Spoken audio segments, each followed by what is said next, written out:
The views and opinions expressed in this podcast are solely those of the individuals participating in the show.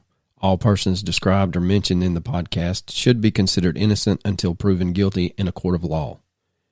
This podcast contains subject matter such as violence and graphic descriptions along with adult language, which may not be suitable for all audiences. Listener discretion is advised.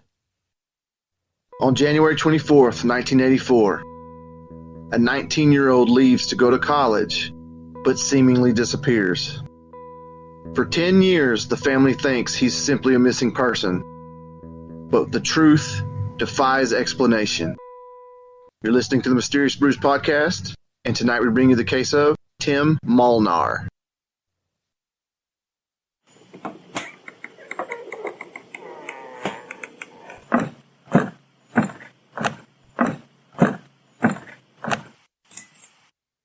Welcome to a deep, dark, dank, moist basement somewhere in the bowels of Georgia. Well, I don't know if you noticed it yesterday, old Coachy, but there's a little hint of fall in the air. I almost had to go get me some pumpkin spice latte and some Sam Adams Oktoberfest. Oh, it was definitely false fall. Oh, yeah, we're about to have 100-degree heat for about 2 straight weeks. Yeah. They give you one decent weather day, and you're like, man, this is good. And then, bam, 110, 125-degree heat index. Yeah, it'll be September the 20th. Yeah, 93% humidity. Just dying. Yeah, I'm pretty sure it'll be 105 with the heat index on Labor Day. So, always a fun time. Always a fun time. I saw the funniest TikTok, and the guy does SEC videos on TikTok. I think he's on Instagram too, but he puts on a T-shirt for each team and kind of goes through the season. He's been doing it for a while. But anyway, he does certain other Southern things. He got on there the other day, and you could tell he was just wringing wet. And he goes, look, I really appreciate the guy that sends out all those heat advisories, but we live here. We grew up here. We know it's going to be hot. You can stop. Yeah, seriously. It's ridiculous, man. It is, man. And it's just getting worse. I know it, man. It's Every year it's worse. They say climate change ain't real. Bullshit. It's like I saw something the other day. It was like the amount of moisture in the air has changed so much that the humidity is just stupid. But anyway, enough of that. We do have, as far as I can tell, nope, I lied. I thought we had a new patron. I swear I just saw a new patron that somebody signed up at the $1 tier for the shout out. Maybe nice. I was wrong. Maybe it was a false one. Yep, it was false. Oh well. Oh. Well, anyway, there has been a snafu in the mailroom, so I put out a message on Patreon today. If you have not received your stickers, please let us know. I think I have gotten caught up. I think I got caught up today. We finally got the 2,000th follower on Facebook. Her little care package sent out, so she should have that today. I sent our buddy Jen and her husband Jesse Buchholz a little care package as well. I know they got it in Colorado, so surely to God everybody got it. Mr. O'Hare, Mark O'Hare, he had not received his. Somehow his fell through the cracks, and he's been a member. I still ain't got my stickers, motherfucker. It's because you keep driving by my house, bitch. I need my stickers. But anyway, I know we're gonna be up there this weekend. I'll talk to you off the air, but about it. But we can swing by. Where are you gonna be? We got to go get a car. Are we still on video? Are you posting this? No, I'm not posting it. I will, from now on, if I post a video to Patreon, I'll let you know. Oh, damn. I know. I'm such a horrible person. But anyway, we got to go buy a car. So Saturday, we are going to the big Chattanooga. Oh, shit. Yeah, you'll be close by. Yeah. So, but anyway, that's enough of that. You got any reviews No. Funniness? I sure don't. I don't either. Nobody's reviewing us, man. They need to. Y'all do realize you can go in there and edit your review and it pops back to the top. I did not know that. Yeah, it does. Good news for our patrons. Spotify has partnered with Patreon, and now you have your own Spotify RSS feed that shows all of our Patreon exclusive.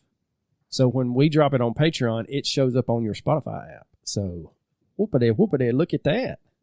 So that's even more incentive to join the old Patreon. And finally, I think we're getting back on the schedule. You know, as soon as I say it, something's going to happen. But well, my work's about to get back started, so who the hell knows?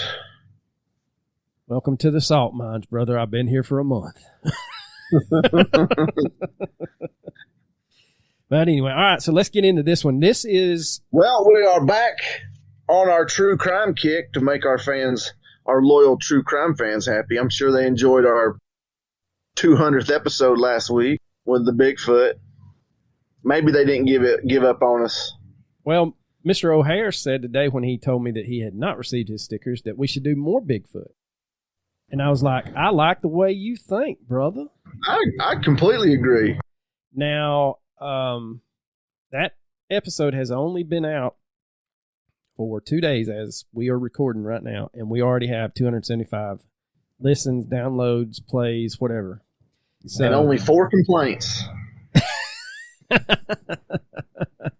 We didn't put the Sierra sounds in there. There shouldn't be any complaints. They, I will say that the patrons loved the spitballing. They said we should do that more often as we just ramble. People do enjoy a good ramble every once in a while. That is true. It is good for the soul sometimes. But let's do this. This is, like Coach said, back on our true crime kick. This is one of those cases that we both had not heard about until Coach sent me a Mr. Ballin Facebook video that kind of gave a synopsis of this. And then as I dove into it, it gets pretty weird. Well, another one, I mean, this is another unsolved mysteries that kind of slipped through the cracks, but it was only after it aired on Unsolved Mysteries that the true craziness really began. That is true. So we are talking about one Timothy Michael Molnar, who was born on May 24th, 1964, to parents Helen and Michael Molnar. He was the middle child of 3 with an older sister, Michelle, and a younger brother, Frank. They grew up in Daytona Beach, Florida. From all indications, Tim had a normal childhood growing up on the South Peninsula Drive and was your typical teenager in the mid-1980s. Now, Helen would describe Tim to Unsolved Mysteries in Season 8, Episode 3, that he was a run-of-the-mill, polite, well-mannered, likable, sensitive young man, but was very quiet. At the age of 19, Tim was studying aeronautical mechanics as a student at Embry-Riddle Aeronautical University in Daytona Beach, Florida. On the morning of January 24th, 1984, Tim left home to drop his younger brother Frank, who was 14, off at junior high school, and then he was headed to classes at Embry-Riddle. After dropping Frank off, Tim returned home to pick up his bicycle that he had forgotten. Now, his mom, Helen, remembers catching a glimpse of him leaving the driveway. Unfortunately, this would be the last time that Tim was seen by his family. Now, we'll go ahead and touch on this now because there's a lot on the internet, especially on Reddit, about why did he come back to get a bicycle? He was driving to college. I don't know if most of you just didn't go to a big school, but Embry-Riddle was huge, still is huge. But back in the 80s, that was the only aeronautical school that I knew of in the Southeast. And that is a large campus. So I'm just about 99% sure that he could park, but then he would have to walk miles. So he had a bicycle to get there quicker. And he had a mint condition Dodge Dart. And if he was driving that thing around campus, you'd have had to get a street sweeper to get the panties out of the street. Because it was baby blue. I was trying to respond to that and I couldn't. Street sweeper to get all the panties off the... Good Lord. They're just throwing them at him. That must have been a nice-ass bike. But anyway, so back to it. When Tim did not return home that evening at his normal time, his mom and dad began calling his friends to see if they had seen him or heard from him. None of his friends had. And when Helen and Michael asked the young son, Frank, if he noticed anything different about Tim that morning when he dropped him off, Frank would state that he just seemed like he had a lot on his mind, but nothing out of the ordinary. So Tim's parents would alert authorities, and police asked Helen and Michael if there would be any reason that Tim would want to run away from home. Both were adamant that, to their knowledge, there was nothing. Helen would state in the News Journal newspaper in Daytona Beach, Florida, that, quote, he was home every night at the same time. You could set your clock by him, end quote.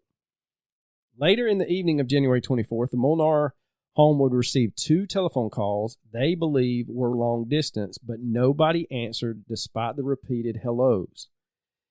Helen believes that it was Tim trying to reach out, but was either unable to speak or was somehow calling without another person knowing. Fast forward roughly 3 weeks after Tim's disappearance, and the Molnars received receipts from a credit card company that showed Tim bought gas at a service station in Lake City, Florida, the day he disappeared. Now, Lake City is located 150 miles northwest of Daytona Beach. Helen would drive to the gas station in Lake City and speak to the attendant who filled Tim's car up. And yes, that's how long ago it was. It was a full-service gas station. Now, the attendant positively ID'd the person in the car as Tim and said that he was by himself. The attendant also remembers that Tim's Dodge Dart was in mint condition and he was eyeing the car as he was filling it up and said that Tim was quiet but very polite. So 4.5 months after Tim's disappearance, the Molnars get a letter from a towing company in Atlanta, Georgia. Tim's Dodge Dart had been found abandoned just 6 days after his disappearance in January, which puts the date, I believe, as January the 30th. So he disappeared on the 24th. The 30th is when the car is found abandoned. Where was it abandoned, you may ask? Well, it was just 1 block from the Greyhound bus terminal in Atlanta. Now, the Molnars pack up, head to Atlanta, and go through the car.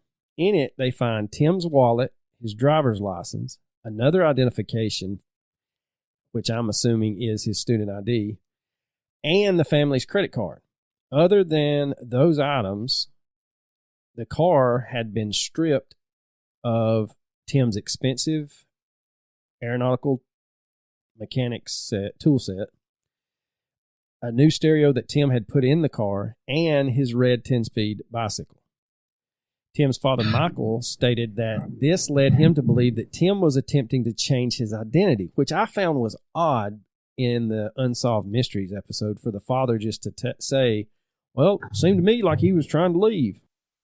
Well, I mean, they are valuable items. It could either be he's a victim of a robbery, or he himself took them and pawned them.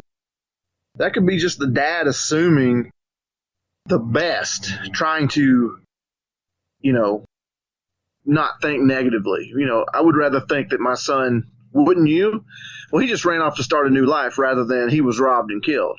Agreed.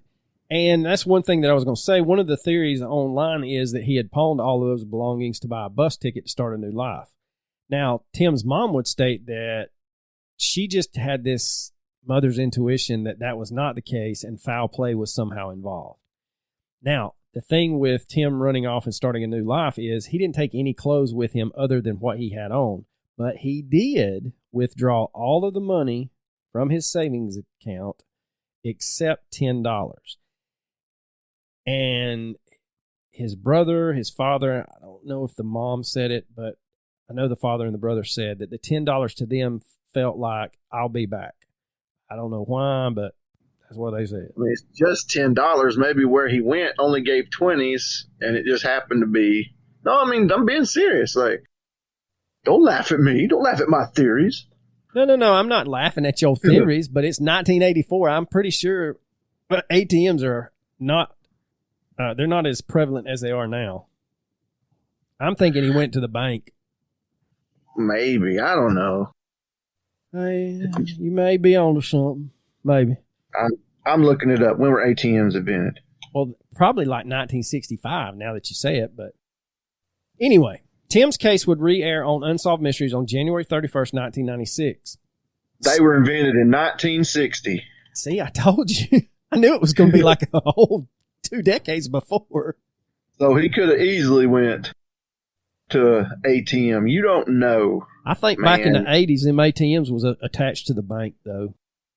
But still. I'm not saying no. I'm just saying. To your theory. Yeah, if they just give 20s and he's got 70 in the bank, he's only going to be able to get 60. That's all I'm trying to say. Duly noted. Stop poking holes in my theories, man. I will not poke no more. It's a no poke zone. I wish prison had that same policy. I heard you get a special T-shirt whether you're in the poke zone or not there. So Stephen Cole just happened to be watching the re-air of Unsolved Mysteries on January 31st of 1996 and could not believe what he had just seen. Stephen was near Neosho, Wisconsin, and called in to Unsolved Mysteries and said that he knew positively where Tim Molnar was at.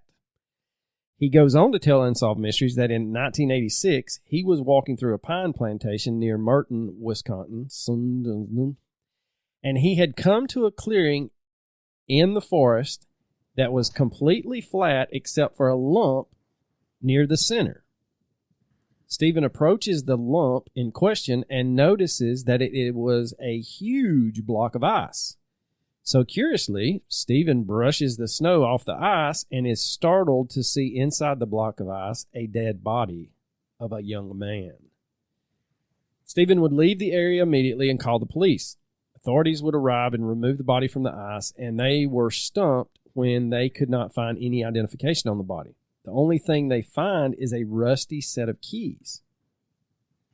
Now, at the time that his body is found in 1986 in Wisconsin, there's no clues, nothing for local police to go off of. So Tim is buried as a John Doe, basically in a potter's field.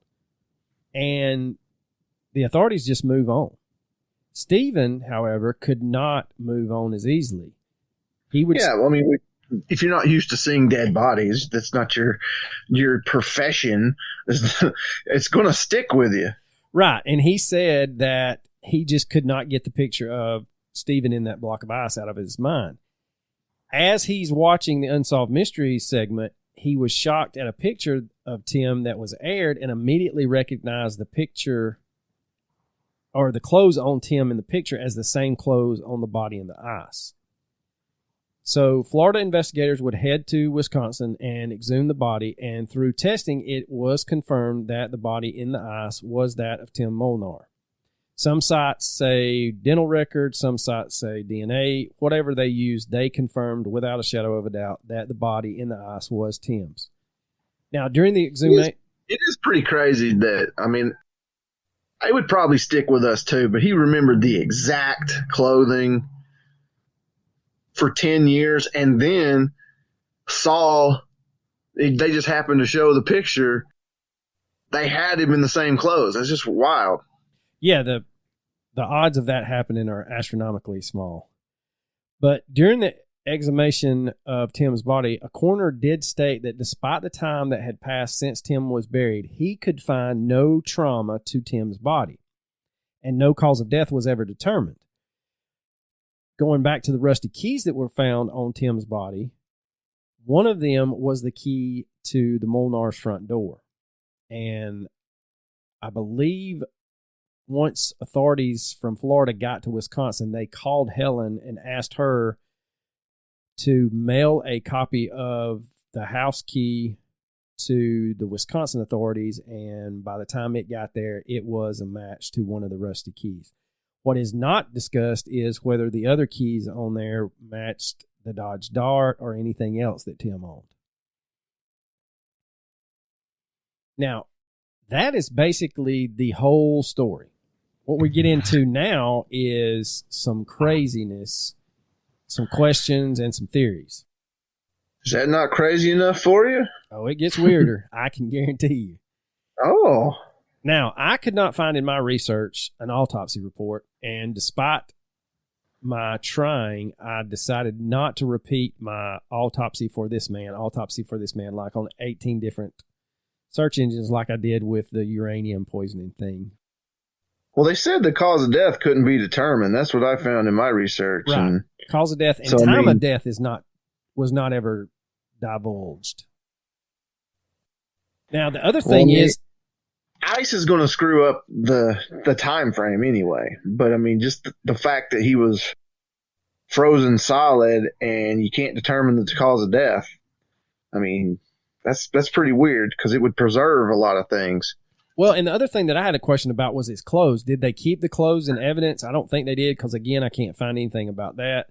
One could hypothesize that Tim died fairly quickly if he was found with the clothes that were recognizable from one of the photographs that aired on Unsolved Mysteries. And then, like I stated, we don't know if the other keys on that key ring that were on Tim, did they match his Dodge Dart? You know, we just don't know. The other thing that kills me is there is absolutely, that I could find now someone else may be better at searching the interwebs, but from what I could find, what I could not find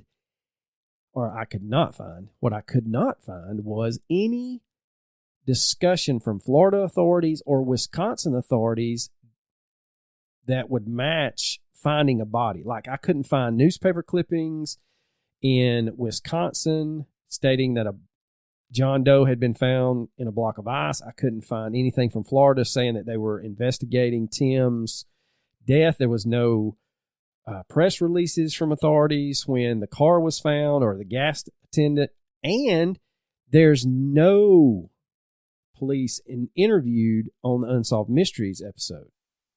Which is pretty strange for them because they typically would try to get everybody involved in the case involved in the show. Yes. That was what was unique about Unsolved Mysteries is they even went so far as to sometimes having the people involved in the case reenact it. They were the actors. Yeah, his mom played his mom in the reenactment of going to the gas station. Yeah. So we do know that Tim traveled from Atlanta to Wisconsin. Okay? He had to. Yes. Because that's where he was found dead. Correct. That's not a mystery. That is not a mystery. It is irrefutable. The question is why? And the other question is, if you believe that he committed suicide, why in the hell would he drive to Wisconsin to kill himself? Well, I don't think he drove. I mean, surely you would think that he took the Greyhound. Correct. Now, what we do know is if Tim had committed suicide, those injuries would have been seen by the coroner that exhumed his body when Stephen called into Unsolved Mysteries. And then the other thing is, could his death have been an accident? Well, if it was an accident, again, you're thinking like he's disabled, he can't move. If it was like a severe break, head injury or something like that, again, the coroner would have noticed that during the exhumation. So we'd have, other than, I guess, suffocation by like carbon monoxide poisoning or something like that, we really don't know what happened. But we can kind of rule out like an accident. He was walking in the forest, tripped and broke his ankle or broke his femur and succumbed to the elements. Yeah, but I mean, even if it was carbon monoxide, that would mean somebody put him in the ice. No, I agree. I mean, they said you don't just end up in ice. Yeah, they said that the way that plant that pine plantation sits, and I didn't Google Earth it, but the way they said that it kind of holds water during the winter months, and so when the cold air comes in, it will just freeze the ground. And so basically his body went through several thaws and freezes until Stephen found him. But again, we're talking they think it was like within 6 or 7 days, if I remember correctly. There's not any date. That's the other thing that I couldn't find, is like a newspaper saying the body was found on this date. But I think if I remember correctly, on one of the Reddit threads, someone said that they had seen that Stephen had found him like 7 days after he disappeared. So it would have been like his body was found the day after his parents go and look at the car in Atlanta. The other glaring question is, what is a 19-year-old kid from Florida doing in the middle of a pine plantation in the middle of Wisconsin with nothing on but the clothes that he left Florida with and his keys in his pocket? I mean, another question before that would be, why drive to Atlanta to get on hypothetically get on a bus to go to Wisconsin? I'm sure there's Greyhound stations near where he was. Well, yeah. If you head from Daytona to Lake City, you're going to go either through Jacksonville or Tallahassee, and both of those have Greyhound stations. So, but my question, another good question would be, is like, how many Greyhounds in Atlanta during that time are making direct trips to Wisconsin? Could he have? What I was going to try to say is, if he was running away to start a new life, as his dad hypothesized, maybe he got to the Greyhound station and was like, I just want a ticket for the next bus. I don't care where it's going. And it's going to Wisconsin. Yeah. It's going to Wisconsin. I'll take it. I don't care. But I was going to suggest that, but thinking about it, were there direct routes from Atlanta, Georgia, to somewhere in Wisconsin on a Greyhound? There had to be some changeovers at some point. You would think so, because most Greyhounds back then had stops, because if you're going from Atlanta to, let's just say you were going to Milwaukee, from Atlanta to Milwaukee, you're going through some major cities along the way that people are going to drop off on. So, and you got to fill that bus up. I'm thinking maybe there's a changeover in St. Louis. That would seem like a good city for it. I was going to say that, or Nashville. Yeah, something like that. Like, well, we got a bus going to Nashville, but then you can, I don't know. I just don't. Why Wisconsin? Well, funny you should ask, because I found a theory and it fits pretty well. Well, good, because I'm stumped. So this theory comes from the user. Because what I'm saying is, I've never been. I plan on going. I have absolutely no doubt that Wisconsin is a beautiful, beautiful state, full of beautiful people. But it just doesn't seem like the suicide destination. That's correct. It's just not. Like the Golden Gate Bridge, that's a suicide destination. Random ass field in the middle of nowhere, Wisconsin, is not a suicide destination. Correct. So this theory comes from the user OH Maitland, and I'm just going to read it to you, and then we'll divulge on little tangents when we get to them. So, quote, okay. In the 1980s, my family had a friend named Richard Jashinsky, J.A. Shinsky. Perfect. Yes. Perfect pronunciation and spelling. He was friends with my uncle and spent a lot of time with him and my aunt. My parents would come down to Wisconsin from Minnesota, and Richard would often be there. My parents never liked him and often found him odd. My father told me that from the minute he met Richard, he knew something was off. Richard would often show up to my family's property uninvited, which is located just down the street from where Tim Molnar was found. My father says now that he thought that Richard was coming to scope out the land for something weird. Our property was remote farmland that had a long driveway leading up to the house, a perfect place for a body to be hidden. So you may be asking yourself, who is this Richard Jashinsky guy that Arlo's talking about? Well, Old Richard, as of 6 months ago, is still kicking. He's in his 80s. He lived in Wisconsin, and he loved to fly planes. And he had a small plane that he would fly often between Wisconsin and Florida. Now, the user OH Maitland states that I have been told that Richard had young men staying in his small shack of a home who would be coming through town. Now, that information isn't confirmed, but it seems to be true. Now, one thing that you have to understand about old Richard is he's a convicted pedophile from Erin, Wisconsin. He was convicted. It gets better or worse, however you want to look at this. He was convicted in 2001 on 2 counts of second-degree sexual assault of a 12-year-old boy who was his neighbor. He enticed the boy to help him with yard work. The assaults occurred between 1990 and 1992, according to court documents. Jashinsky was granted release from a state mental health hospital despite a psychologist stating even though he was 65 at the time, he would reoffend.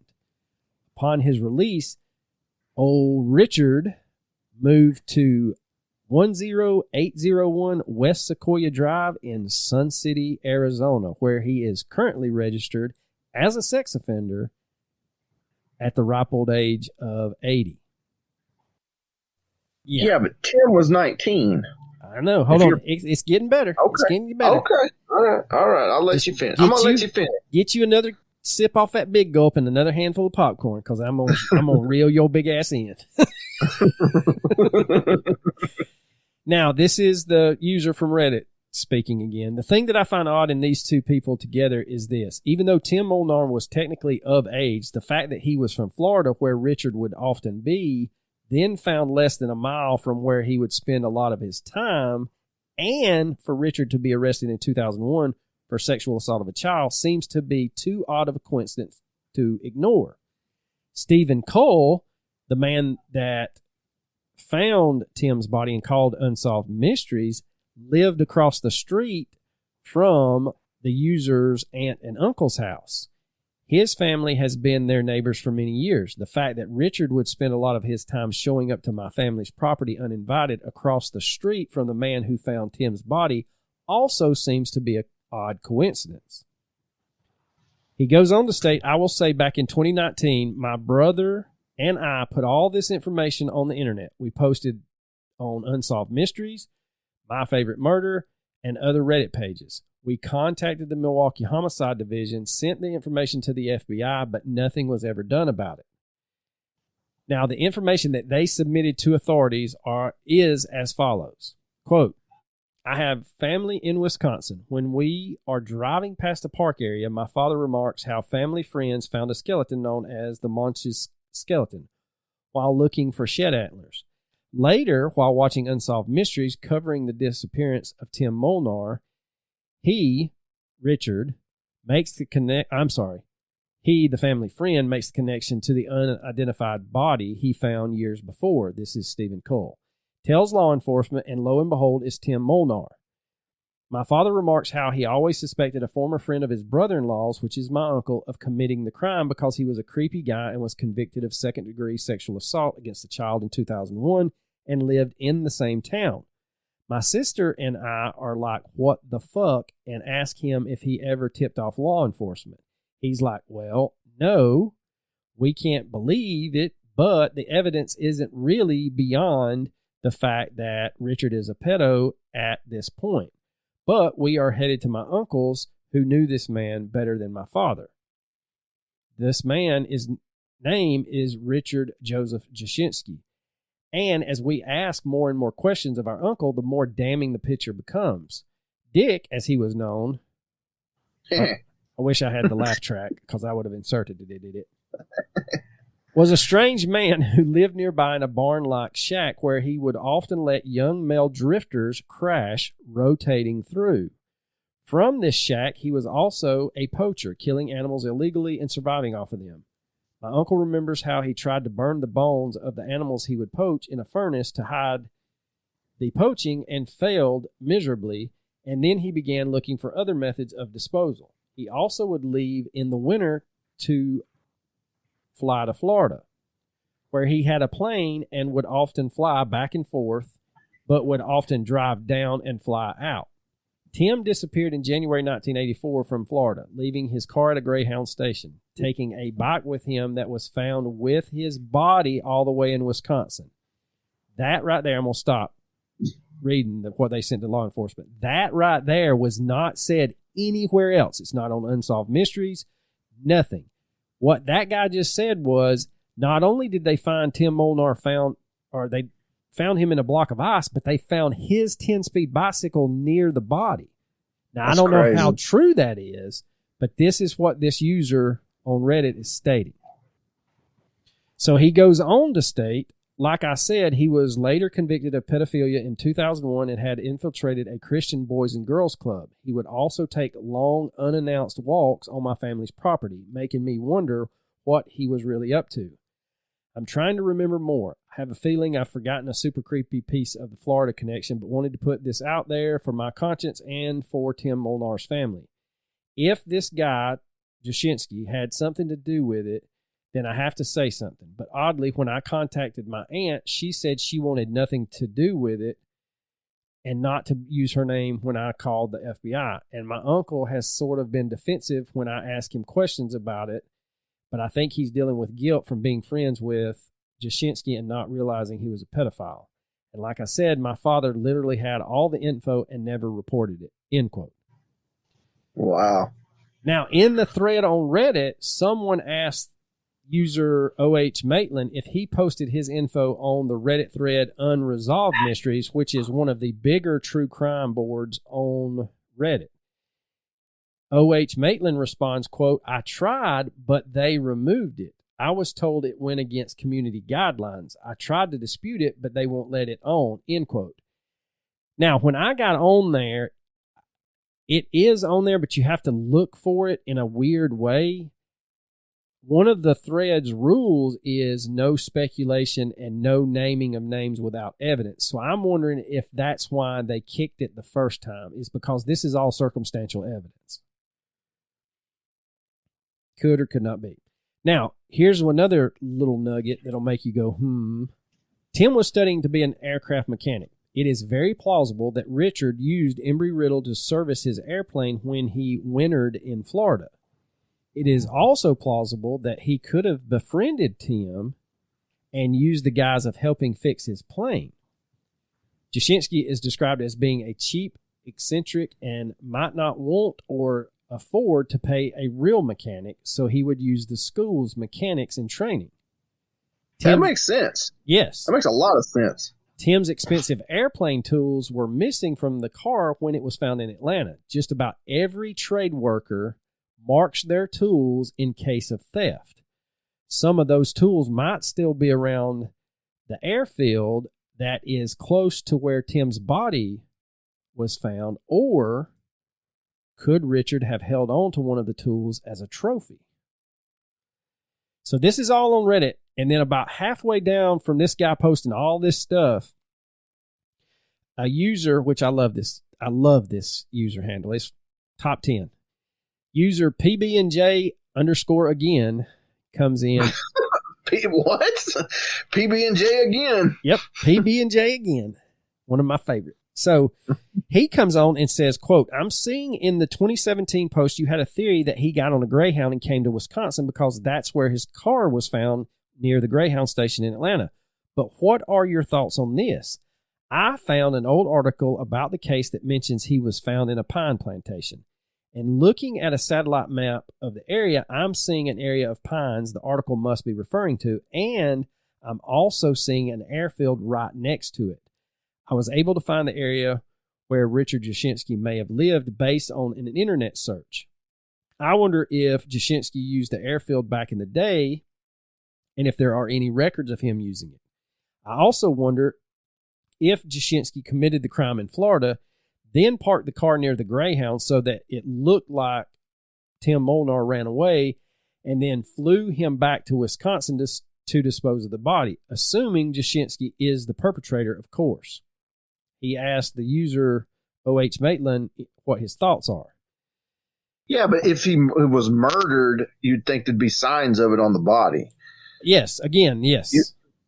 And you got an undetermined method of death. I mean, maybe he was poisoned, but surely they'd be able to tell that.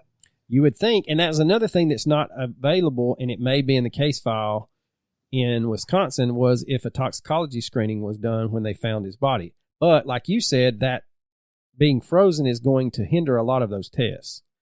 But it's not going to prevent them from detecting poison. I don't know. It's very strange. Everything you're saying is plausible if they knew each other, and it makes sense. But at the same time, you would think there'd be some sort of evidence. Agreed. Now, PB&J again goes on to state that the activation date of the airfield was 12 of 1969. So that airfield had been in use for quite a while. So it was active during the time of Tim's disappearance. He goes on to state, I just find it so interesting that it's right next to the pines where Tim was found. Also, he didn't pack anything, which would lead me to believe he had no intention of leaving Florida.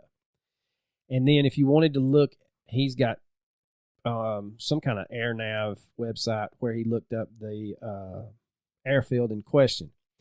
Now, at the same time, if this guy killed him in Florida and flew him home to Wisconsin, why is his car in Atlanta?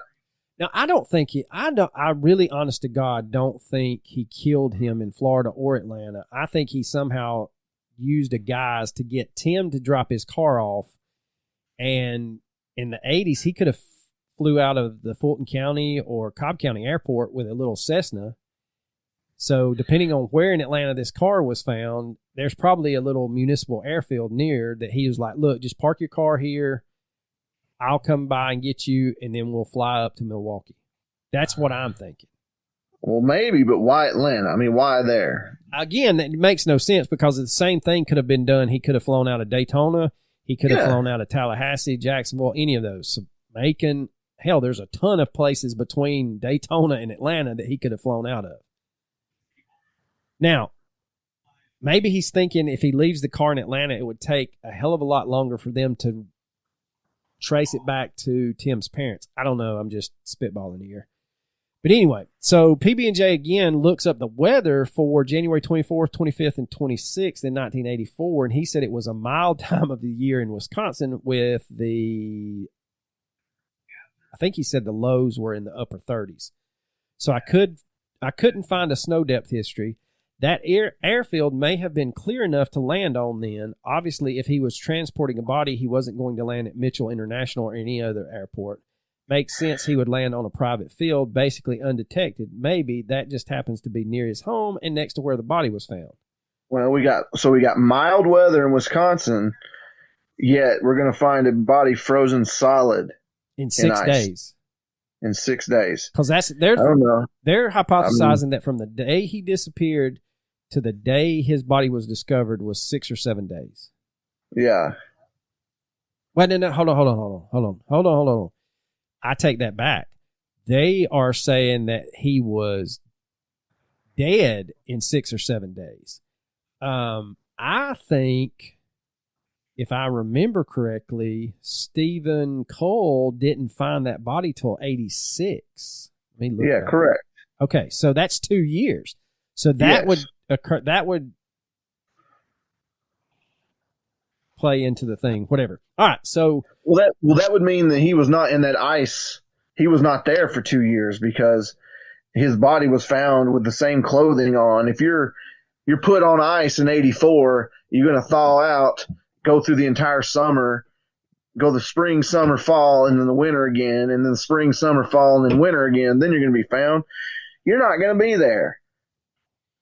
They're going to find bone fragments, if anything. Yeah, you would think animal predation would have scattered that everywhere. Or hell, bugs. I mean, just bugs. Just in a pine plant. Yeah, pine plantation is some gnarly shit, especially with the acidic pine needles. But anyway, so PB&J posts in February of this year on the same thread and says, any update on this, and ask O.H. Maitland. And then he goes on to state, FYI, in researching Richard Jashinsky, I discovered that he is not registered with the state of Arizona as a sex offender, only with with only with Wisconsin and the U.S. Registry. I confidentially reported him to the county in which he resides, along with a link to his Wisconsin court case, a link to his U.S. Registry, and a link to this Reddit thread. I have no idea if anyone ever did anything about it, and the last time I checked, which was probably a couple of months ago, he was still not registered with Arizona. He goes on and says that he checked again. This post was in March of 2023 and basically restates what I just said, that as far as he can find, he's still not registered in Arizona. But the old boy did call him out by name, and in that thread, they have his phone number, and someone called it, and Jashinsky answered. Unfortunately, Helen Molnar would pass away in 2004, and Tim's dad, Michael Molnar, would pass away in 2012. Tim's parents never gave up the fight to find out exactly what happened to their son. But, ladies and gentlemen, that is the case of Tim Molnar. With a huge curveball, if you believe the Jashinsky tangent. But, other than this theory, there is no other theories out there that I find credible or hold water. I don't know. Well, it makes sense to try to put give an explanation, and that does make sense. But you can't prove any of it. You can't prove that they even knew each other. Right. The only thing I think they are hoping for is this old bastard is getting to the ripe old age of where he's about to die, and he might confess. I think that's the whole reason for that Reddit thread. But, I mean, I just find it odd that the Milwaukee police and the FBI wouldn't take a statement from this old boy. I don't know, man. It feels good to try to explain it, and that makes it plausible to find a culprit, find a bad guy, and pin it on him. But there's just nothing to prove that. But if that theory is not true, there's no explanation for this. No, there's not. None. There is not. That's what I was saying. This is it. When you look up theories, this is the main one, unless you believe he got on a Greyhound, connecting Greyhounds, as we have discussed, found the pine plantation in the middle of Bumblebutt, Wisconsin, and either succumbed to hypothermia or I don't know. I mean, I can see him. I mean, maybe there was a direct Greyhound from Atlanta to Wisconsin. Maybe he literally was just tired of his life. His dad was right. He wanted to start a new life. He got to the Greyhound station. Maybe his car was screwing up. He didn't think he'd make a trip. He didn't want to be tracked by his car. He was tired of all the panties being thrown at him because that was a baby blue Dodge Dart. Yeah, he just decided, I'm gone. He sees the Greyhound, stops, says, I just want a ticket to the next place. Where is it going? Just give me a ticket. I'm gone. And then just by dumb luck, fell into a pond or something and froze to death. It makes just as little sense as the theory. I agree. I mean, but other than that, I mean, that's what's so odd about it. There's nothing out there about this case. Absolutely nothing. It boggles my mind that you don't see newspaper clippings, even if it is behind a paywall. And it wasn't. I could only find 3 or 4 news clippings on it. And, one thing about a lot of times when we cover missing persons, because he was a missing person in the eyes of his parents and authorities in Florida. He was a missing person for 10 years or for 12 years. Right. And you always hear people say, like parents of missing people or whatever, loved ones are like, well, if we just get, if we can just find out that he's dead, we can move on. We can get closure and blah, blah, blah, blah, blah, all that good stuff. But not in this case. No. What closure could you have possibly gotten when they're like, okay, well, they did find our son, but they found him frozen solid in Wisconsin when he left freaking Daytona Beach, Florida. And I read somewhere that Helen and Michael never changed their locks during those 12 years just in case he came home. You know, and I think they stayed together, which is a testament to their strength, even through this. But, and I don't mean to downplay it, they did have 2 other children to help them through it. But you lost a child, and for 12 years you didn't know where he was at. So, yeah, as far as they knew, their son left to go to school and vanished, dropped his brother off, and then just vanished off the face of the earth. And again, like, I'll go back to it, like, oh, we could just find closure if we just knew what happened. If we just knew what happened. When you find out that he's frozen solid in Wisconsin, that is just insane. Like,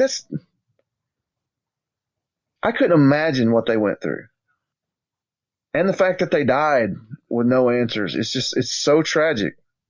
Yeah, someone in the thread had stated that Tim's brother Frank was on a Facebook page, or he's out there on Facebook, and the user O.H. Maitland, they had a discussion with another poster, and O.H. Maitland felt like he didn't want to contact Frank and get his hopes up, but at the same time, he wanted to pick his brain. You know, he was on that razor's edge. Should I say something? Should I not contact him? That kind of stuff. I don't know, man. This is one of the weirder cases that technically is solved because we have a body, but we don't know what happened to the body. Well, it's not solved. Just because you have a body doesn't mean it's solved. Right. So clearly, this is not solved. What I'm saying is, it would lead you to believe that there is foul play in this. Somehow, there is foul play, other than Coach's theory that he just stumbled off and then got wet, fell out into the middle of a pine plantation. But still, I mean, that even if that theory's true, the mystery remains of why the hell did he end up in Wisconsin? Yeah, of all places that he didn't have a tie to is the biggest thing. So I don't know, man. I mean, what caused him to leave? What caused him to drive to Atlanta? Because from everything I saw, there was no signs of anything. No, not depression, not dissatisfaction with life, nothing. There was no reason for this to have happened. No, and if he began that program at Embry-Riddle, you know, we're looking at, he would have been 18 in 82. Is that right? No. Hell, I can't add. Anyway, he may have been in your like it's your program. He may have been in his second year at Embry-Riddle. That's what I'm trying to get out of my little pea brain here. He was just short of his 20th birthday when he disappeared. So he disappeared in January of 80, whatever the hell I said. January 24th, 84. Yeah. So in January 20, he had just turned, so in 83, he had just turned 19. So he was about to turn 20 in May of 1984. So more than likely, he was in at least his second year at Embry-Riddle. So that's when you start getting job offers. That's when you're starting to feel like this is your career. The only thing that I go back to with the Jashinsky thing is if there was some way they could find one of his tools with his initials on it, then you got his ass. But I don't know. Well, I don't know, man. Well, this is part of this is the reason why we get some complaints sometimes about unsolved stuff, because people want answers. I want answers to this. I want answers to this so bad, but we're just never going to get them. No, unfortunately, if Jashinsky is the culprit, you're not ever going to know unless he has a deathbed confession. And if it's anybody else, I know. If it's anybody, if it's anybody else that murdered him, you won't know unless they confess. And so far, you know, coming up on almost, 70 years? 60 years? 60 years? Since he was born. Sorry, I'm looking at the wrong date. Oh, 60. Like, bro, I was like... I'm looking straight at 64, and I'm like, yeah, motherfucker, I just did the math. I know, like, I know I'm getting old, but damn, man. Don't make me that old yet. Oh, we're coming up on 40 years. There you go. That's more like it. Yeah, I'm staring right at his date of birth the whole time, and I'm like, I'm convincing myself, your math is right. Your math is right. And you're like, 60 fucking years? What's wrong with you? And then I look down and I'm like, oh, yeah, he didn't disappear when he was born. Yeah, that would be weird. He come out of the womb 19 already, second year mechanic.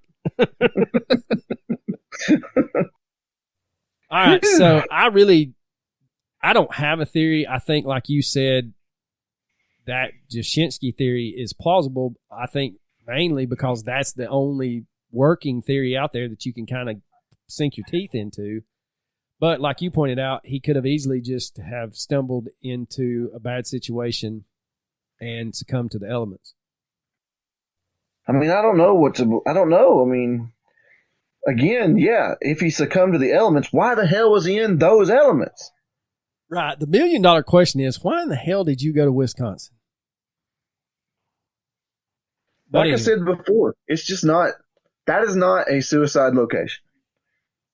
Not unless you're going to eat that. What is that sandwich, that stinky ass cheese sandwich that Larry the Cable Guy went up there and tried to eat, and it was so god awful. Like Lingenberger? It's that and like pickled onions, and like you can't, he said you could not get this. I think Dirty Jobs even went up there. Mike Road tried to eat it, and it was horrible. So unless you're going up there for that sandwich or to die from lactose poisoning, I don't know what you're doing in Wisconsin. It wasn't. Now, January of '84, Super Bowl had already come and gone. So, I mean, I don't know, man. I don't know. I don't either, bro. I have no answer for you. I wish I did.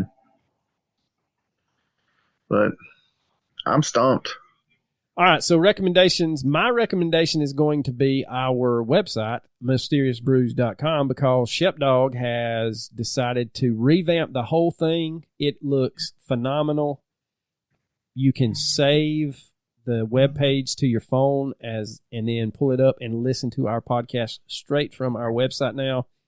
Nice. Yeah, he is working on getting our Shopify app added to the website, because it's about to get hoodie season. Y'all would look so super cool in a Mysterious Brews hoodie.